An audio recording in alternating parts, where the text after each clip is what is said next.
Hey guys, welcome to my first ever sketchbook tour. I have never finished a full sketchbook, but I have been working diligently for the last 6 months in my sketchbook, and one of them's about half done, and then I have a few sketches in a couple other sketchbooks that I'm going to share with you.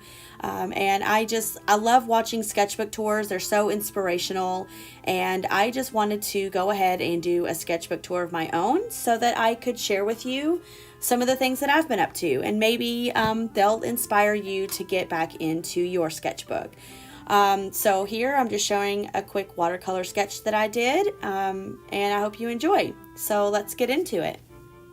So these are my three sketchbooks here, and the top two, the smaller ones, are definitely the ones I've worked the most in, including this black one. But I'm just going to show you a few sketches that I have in this larger sketchbook that I'm actually super proud of, a couple of them, and turned one of them into a painting. The one on the left is called Pegasus, and it is a hybrid Pegasus and seahorse, obviously. And I will pop in a picture here of the finished painting that I did. So this next piece that I did is a concept I'm doing for my book, The Avalon Willow, and it's just a vixen pixie or a fox pixie riding a snail.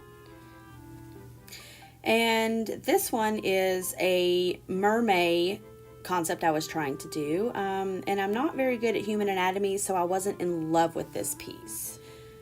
And here I was just doing some concepts. You have a wizard staff, a potion bottle, and I'm not sure what that other design was, but I was just playing around. And here I just have a thick cardboard piece that I use when I'm sketching so that I don't dent the paper on the underside of my drawing. And now on to the second sketchbook. This is the one that I've done the most recent work in, and this first page, of course, is just a welcome page. It's a Zentangle and a title page as to when I started the sketchbook.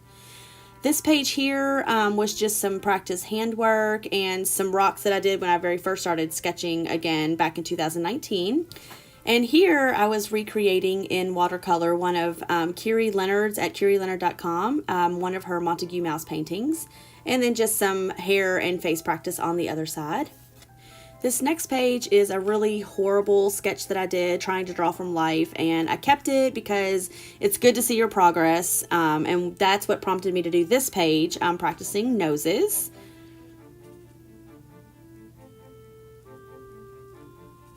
And this page is something I did, and it's called the Mobius technique. You should totally check it out. It's just to get the pen flowing and see what images that you can pull out of it doing that exercise. And some of these next sketches are just kind of playing around with different concepts. My niece and I were drawing a wing just to play around. And then there's a bow that I started on the other page that obviously isn't finished. Here are some of my coworkers' nose and my niece's nose at the top, and then just some desk items that I was playing around with when we were doing some book talk. And this next page was just me playing around with some plant life, and had a Starbucks kind of a day, so I was just trying to draw what was in front of me and ended up drawing my Starbucks cup and my hand. So this next page is me doing my first watercolor in this particular sketchbook, and it was doing my favorite tree out back. It was an experiment, and I ended up loving it, but it wasn't how it was supposed to turn out, but that's the beauty of art. And this painting is actually just a recreation of Aruda art, which is spelled out at the bottom there, and this was a lot of fun. I was just really enjoying playing with my new watercolors. And here we have just some doodles and watercolors, and then a willow tree on the right that I was sketching, trying to teach my niece. And here again was just me trying to draw from life and whatever's in front of me, and this is my closet and TV area, and then just a funky top hat that I was doing. And then here I was trying to go outside of my normal color box and play with some ink, and then I love layers, and totally just did this ripped layer thing. Here's just an idea page. I'm trying to find ways to work from home, so I was just doodling out some ideas.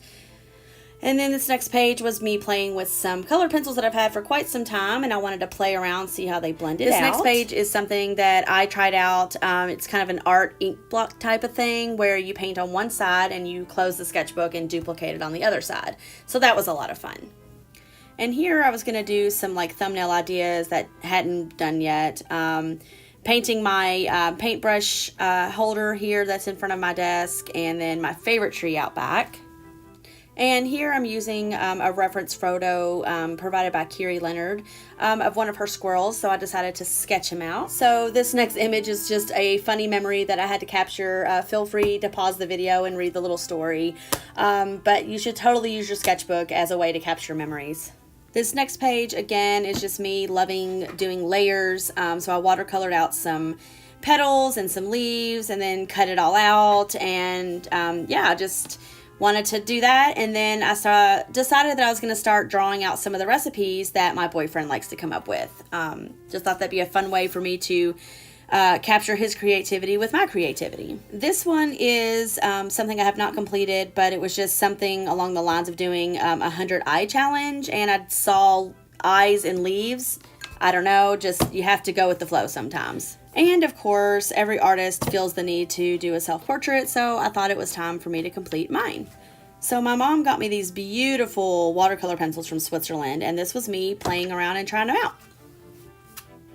And this was me just trying to get out of my head and not think too much, so I did a 3-minute challenge of a candle on the left, and then painted from life of my window that was in my dining room. So this next sketchbook actually has a lot in it, but there's a few things I cannot show you because of my concepts and work that I've done for my book, Alasia, that I'm not able to share some of them yet because I do have a partner that I'm doing that with. But you'll just see some images here of some nature and different things, and me rendering out some different concepts for my own personal book, The Evil on Willow, which I am totally in the future here gonna share more on that. But like I said, use your sketchbooks for whatever you need to do to get your ideas out. And yeah, just share. And this image here is actually for our book Alasia. I was okay sharing that. A mushroom, of course. Mushrooms are my absolute favorite. And then I took some requests on a live video on Facebook, and one requested a sunflower, and my mother requested this hummingbird. This next image is actually from my own reference photo that I took while I was on a hike, and again, I love mushrooms. This is an unfinished piece of a tree with stairs inside. Books and clocks are favorites of mine, and then this here was just a play around drawing. These images here are just me playing around with some different types of wings, and it kind of ended up not what I wanted them to be, so yeah, but that's what sketchbooks are for. These next ones are my absolute favorite, and they are my pumpkin mushrooms, and I will be doing a finished digital painting of these for the fall. So yeah, definitely keep an eye out for that. I'm excited. This was just a tattoo design for my niece. And this next one was just us putting some concepts together and trying to create a new character. And this was just something that came pouring out of my head for whatever reason. I really hope you guys enjoyed this sketchbook tour, and I hope that it inspires you to get back into your very own sketchbook. I would love for you to join me as I grow my channel, so hit the like button and subscribe for future videos, and I will see you next time. Bye!